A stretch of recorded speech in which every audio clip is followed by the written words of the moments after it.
The children were now spreading their wings. Sylvia was now studying art in Paris and Venice. Adele was sent to a boarding school that she absolutely hated. Hardly saw anything of her mother, really. This is always, it still is. It must still be the same problem today for women in politics, members of the House of Commons. This split between life and family, work and family. I can't believe it's any different than it ever was. But certainly, after she founded in 1903 the Women's Social and Political Union, it really took over her life. And at that stage, although the children were in their early 20s by then and weren't truly launched, apart from Christabel, she wasn't as much in contact with the others as she had been. Now, you could argue about why women took to militancy, and I've covered that, I think, in a previous talk when I talked about Constance Lytton. But I'll just say again, it's not that they all wanted to go around breaking windows. They were not criminals. They really were not criminals. I don't want to get into other arguments, but there are people who have done bad things in political terms and in life terms, but they're not criminals in the sense of somebody who breaks into your house. They may be overwrought or overgoverned by a particular cause, but they're not the same, I don't think, as a criminal. And if you look, for instance, at the House of Commons, all men, if you look at them, 1870, a bill for women to get the vote, 596 votes to 17, right?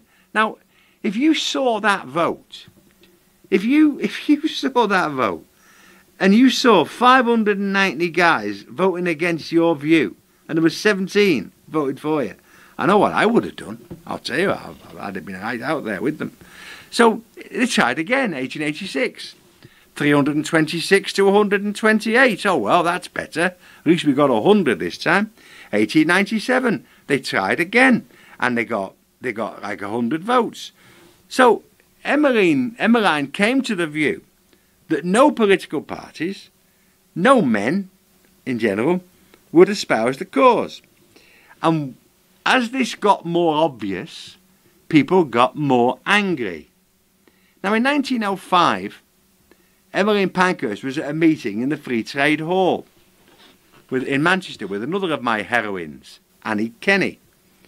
Now, the Home Secretary is there, Edward Grey, Liberal Home Secretary, and she gets up at this meeting and she says to him, politely, "Are you and the new Liberal government, when you are elected, are you going to consider opening the franchise for women?" Perfectly decent question. Spit at, abused, thrown out of the meeting. Now, before you take a view on what the suffragettes did, I think you've got to know that anger is the motivator, I think, of how people get involved in more dangerous politics. And I think we have got to differentiate, to some extent, between what people do out of a sense of absolute exasperation and just, well, terrorism, basically. Because some of the things that the suffragettes did, starting fires, planting bombs, they never shot at anybody, as far as I'm aware, but they threw things, they set fire to houses, as I say, churches, 2 in Liverpool, stock exchange was bombed here, and I mean, these were basically, most of them, posh middle-class women. The working classes were not as involved. You do come across working-class suffragettes. Annie Kenney's one of them. But in general terms, probably poorer women had too much to think about, just keeping themselves fed and clothed and surviving. So it wasn't an organisation at this stage that attracted massive working class support.